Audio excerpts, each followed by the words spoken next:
What's going on, YouTube fam? This is Antonio and I'm back with another video. Today I'm going to be doing a non-spoiler review of Wonder Woman 84.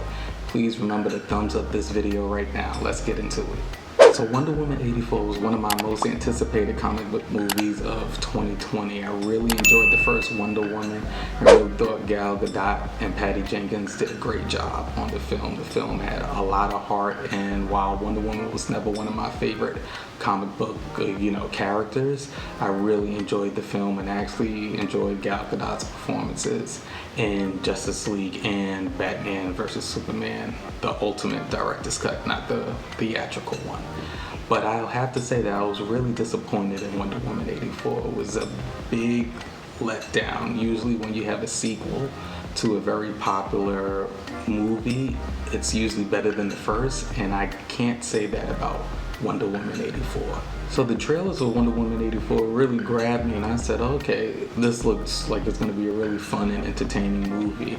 And I guess I could say I was deceived by that. The opening scene for Wonder Woman takes place in a mall. I'm not going to spoil anything for you guys.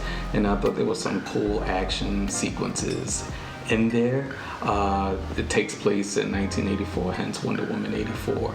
And I think they really tried to go that campy route of being an 80s movie, and that kind of plays throughout the entire movie, from the sets, even the costumes and the clothes. And you could see with Chris Pine coming back as Steve Trevor, there's some instances, and they showed it in the teaser trailer, where he's trying to make up an outfit and stuff like that, with the fanny pack and stuff and the parachute pants.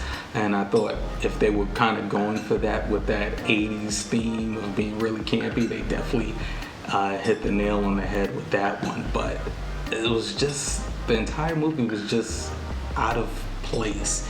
It didn't seem cohesive enough.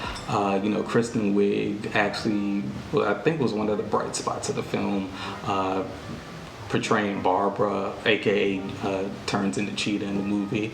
I thought she really personified exactly what we see in most comic book movies or even films overall, with not being the person being paid attention to and kind of having resentment and gets walked over, and then they get a little taste of power and that just takes over them. And that's essentially Kristen Wiig's character arc throughout the film.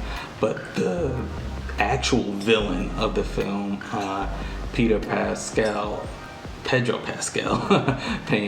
playing Max Lord, it was interesting. I didn't know anything about the character and how they have him portrayed in the film. You kind of see where he's going. He's the underdog too, just like majority of the villains that we do see in these comic book movies. And he gets a taste of the power too, and wants to take over the world. But I have to say the script was just all over the place. The dialogue was all over the place. I don't even know how Warner Brothers approved this at all. But if like I said, for the campiness, if they were going for that, they definitely had it with his character playing throughout. Another thing that I really liked, we finally got to see Wonder Woman fly. If you ever watched those old Super Friends cartoons, she did fly in that. One thing that they kind of took from that as well is we finally get to see the invisible jet, but it's not how we were used to it being in the comics. So it was a nice way of them doing it, but how they do it, you're gonna be like, okay, where did this come from? Another letdown was the CGI. Everything just looks bad. And I'm gonna even compare it to Godzilla King of Monsters that came out 2 years ago. The CGI in that movie was really fantastic, but you look at this and it's like everything seems unfinished.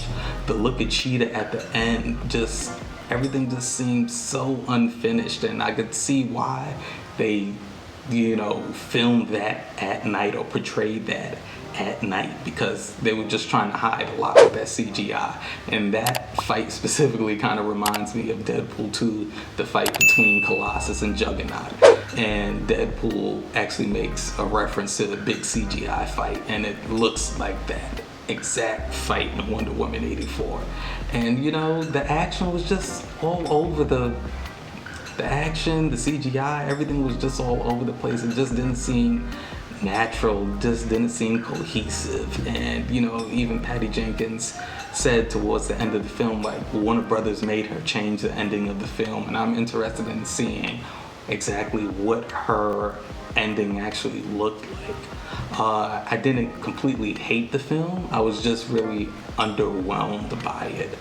When the first Rotten Tomatoes scores came out, I think it had like a 89%. So I said, okay, I can't wait to take a look at it. It's currently right now at a 65%. So a lot of people are on the fence about this film. It's really not terrible, but it's just very underwhelming, from the dialogue to the action sequences to the CGI, just the performances overall. It's definitely not one of my favorite films. And if you were to ask me, would I watch it again, the answer is probably not. The post-credit scene is probably one of my favorite parts of the film, and I don't want to spoil anything, but it does shine light on something previous with Wonder Woman, and it's really great. It just kind of settles the overall film, and I'm interested to see what they do with that moving forward.